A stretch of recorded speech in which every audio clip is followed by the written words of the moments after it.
Ah, the 1970s. A time of funky colors, disco, and some dubious trends in food. Although certain meals from that era bring back food memories, others leave us scratching our heads, wondering, what were they thinking? Today, we're going headfirst into the most debatable meals of the 1970s. Whether it's unusual combos or foods that made a national commotion, these stories will make you laugh, grimace, and even gag.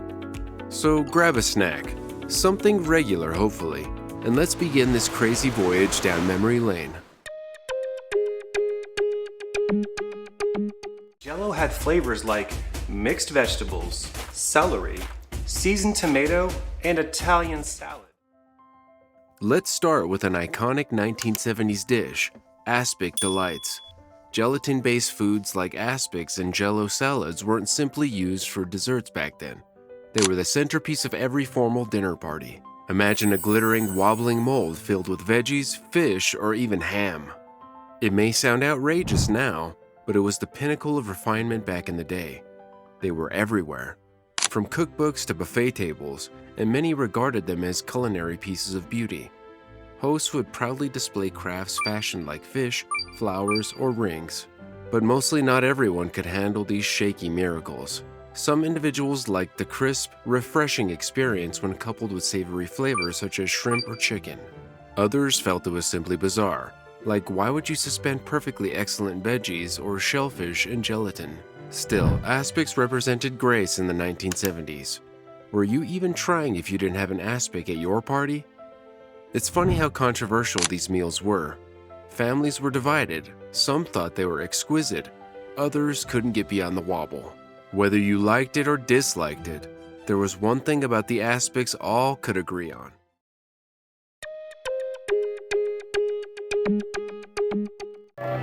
Is there anything new you can do with tuna? Tuna helper. It was an unforgettable experience. Tuna noodle casserole is up next, and it incites strong feelings. During the 1970s, this traditional comfort dish became a favorite in many American families.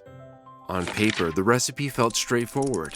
Canned tuna, egg noodles, frozen peas, and cream of mushroom soup combined into one happy family. But here's when things become complicated. Some folks enjoyed the creamy, hearty richness. It was inexpensive, simple to prepare, and could feed an entire family without breaking the budget. For working mothers, it was a lifeline. But what about the kids?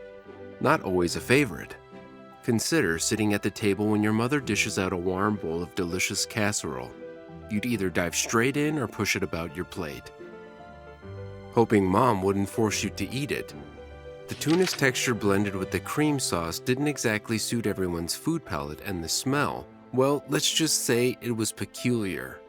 Despite varied reviews, tuna noodle casserole remains a famous 70s dish.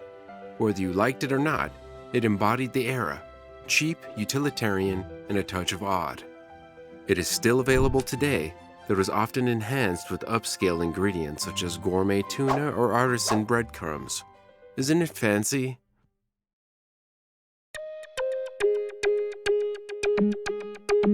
It doesn't get much better than melted cheese and some really good bread. Let's move on to fondue, which was arguably the most popular cuisine of the 1970s.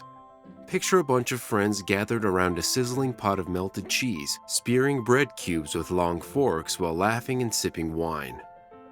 You might dip bread, vegetables, or meats in cheese or oil. Then there was chocolate fondue for dessert, an innovation that was just absolutely divine. It was all about sharing, making it the perfect party dish. But of course, there were certain drawbacks. For starters, double dipping was strictly prohibited, yet you knew someone was constantly doing it. Let's not forget the cheese itself. While many enjoyed the thick, gooey sweetness, others found the strong flavors too much to bear. Furthermore, if you don't cook the cheese properly, it may clump or burn. Talk about a buzzkill. Still, fondue became an emblem of the decade's free-willing spirit. Whether you liked the cheese or not, you couldn't deny its appeal. It's no surprise that fondue sets are still hidden in basements across America today. Libbyland dinners are fun to eat because kids told us what they like. Safari Supper has fried chicken. The ultimate 70s convenience meal was none other than frozen TV dinners. These glossy aluminum trays, which included separate sections for meat, vegetables, and dessert, promised a quick, simple, and mess-free supper. Pop it in the oven to heat up and voila, dinner is served. The notion was brilliant. Families may eat meals while watching their favorite shows without using any dishes. However, not everyone was a fan. The novelty of eating Salisbury steak and mashed potatoes while watching MASH or Happy Days was adored by some. Others claimed the food was bland with strange textures. And let's be honest, those veggies were never crispy. They were more like mush. However, for busy families, TV dinners were a game changer. They signified development by providing mothers with a vacation from cooking every night. However, critics were concerned that pre-packaged meals were destroying the ritual family dinners around the table. Whether you love them or hate them, TV dinners characterized the decade well. Who can forget the excitement of peeling back the wrap to uncover a small cobbler dessert? It was all about simple pleasures and modern convenience.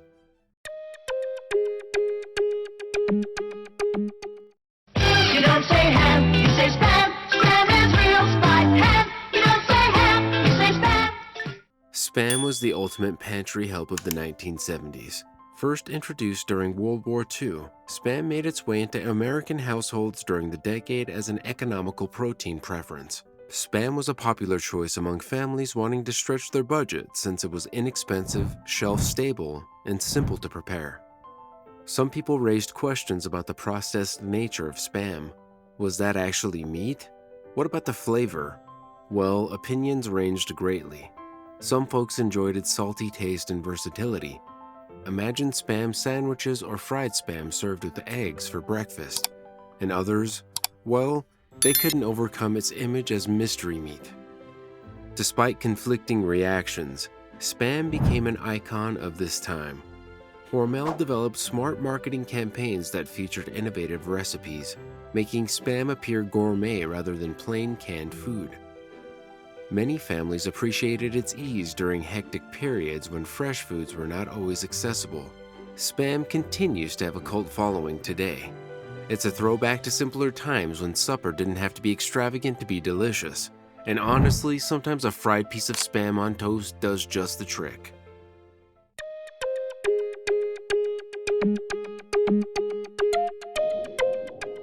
Chocolate salami. It's a very traditional dessert from Portugal. I hope you enjoy it. Now here's a dessert that'll make you do a double take. Chocolate salami. But don't let the name fool you. This was not meat at all. It was a rich, chocolatey delicacy created by combining cocoa, crushed cookies, butter, sugar, and occasionally nuts or dried fruits. It was molded into a log, wrapped in powdered sugar, and then cut into rounds that resembled actual salami. Here's a fun fact. Chocolate salami is actually an Italian traditional dessert. And when it finally came to the United States, it was a dream come true for chocolate lovers. The flavor was rich, complex, and full of sweetness with each mouthful. The richness of the cocoa coupled with the crunch of the cookies gave it a distinct texture, and the recipe did not need baking, so virtually anybody could make it at home. The best part? Chocolate salami was incredibly customizable. You might add marshmallows, replace the nuts with raisins, or go heavy on the chocolate for a deeper flavor.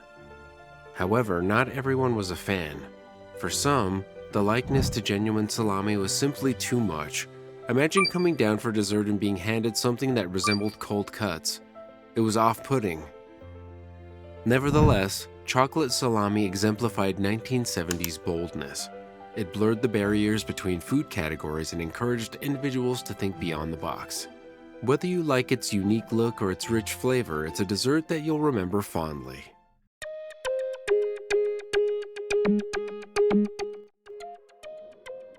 It's so good you can even eat it straight from the can. Yum. The canned ham was yet another 70s convenience dish that became a mainstay in American households. Simple to keep and easy to prepare. You just had to open the can, and it was ready to serve. It provided busy families with an easy way to eat ham without having to cook it. People liked glazing it with pineapple and brown sugar for Sunday supper, slicing it for sandwiches, and dicing it for casseroles. It was a lifeline for working parents who had to balance work with raising children. But let's talk about texture. It's not precisely the same as fresh ham. There was something slightly off-putting about the smooth, almost rubbery feel of it. Some folks liked the salty, savory flavor, while others weren't so sure. And let's not forget about the weird layer of gelatin that stuck to the meat. It was either a plus or a significant turnoff, depending on who you questioned. Still, canned ham has its supporters. It was simple, dependable, and did not require much preparation. It was a good choice for low-income families, and the vintage advertising made it seem even more appealing.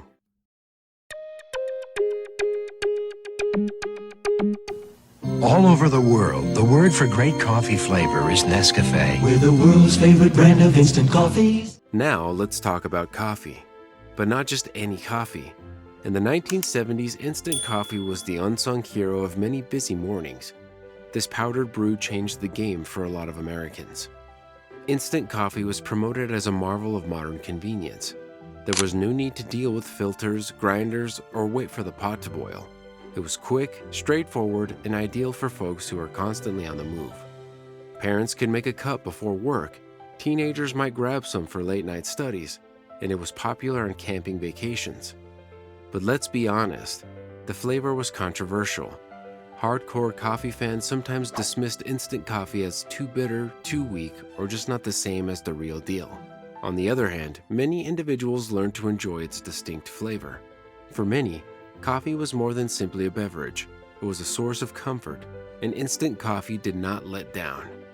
What confirmed its place in history was how inexpensive it was. Instant coffee became a household favorite because it allowed budget-conscious coffee consumers to keep a jar in their cabinet for weeks. Instant coffee may not have won any gourmet prizes, but it became a staple of everyday life. Some people still drink it now, and each sip brings back memories of the 1970s. After all, nothing says efficiency quite like coffee in a flash.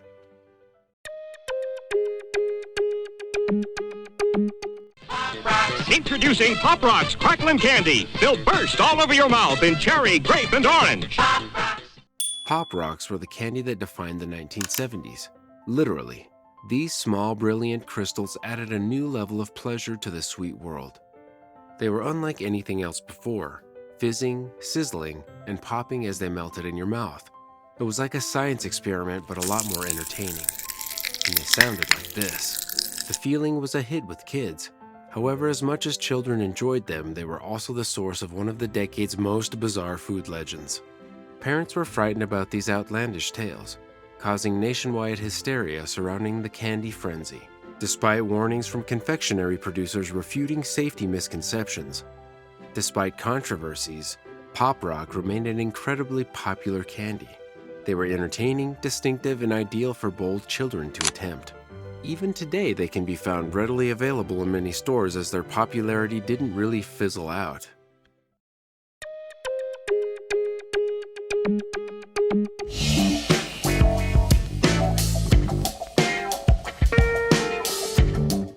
Finally, we'll get into creamed chipped beef on toast, sometimes known as SOS. For those unfamiliar, SOS stood for something on a shingle, while some used a more colorful term for something.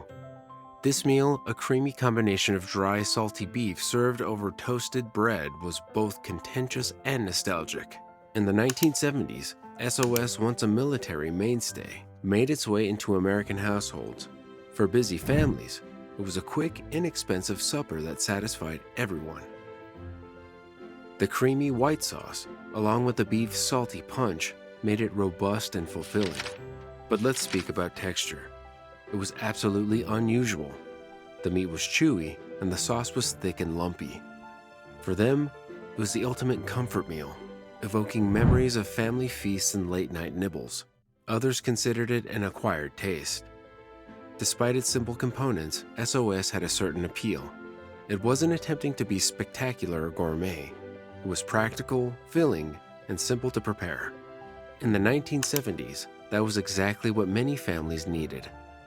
People still remember creamed chipped beef for fondness and humor, whether you ate it out of a need or because you actually loved it. there's no doubting its significance in American history. Sometimes the simplest foods make the biggest impressions. So there you have it, the 10 dishes from the 1970s that had much talking and some raising eyebrows. It's fascinating to think about how tastes have evolved over time, but isn't it fun to look back? So did any of these items spark some nostalgia? Let us know in the comments, and don't forget to subscribe for more blasts from the past. Thanks a bunch for watching. Until next time, keep it groovy.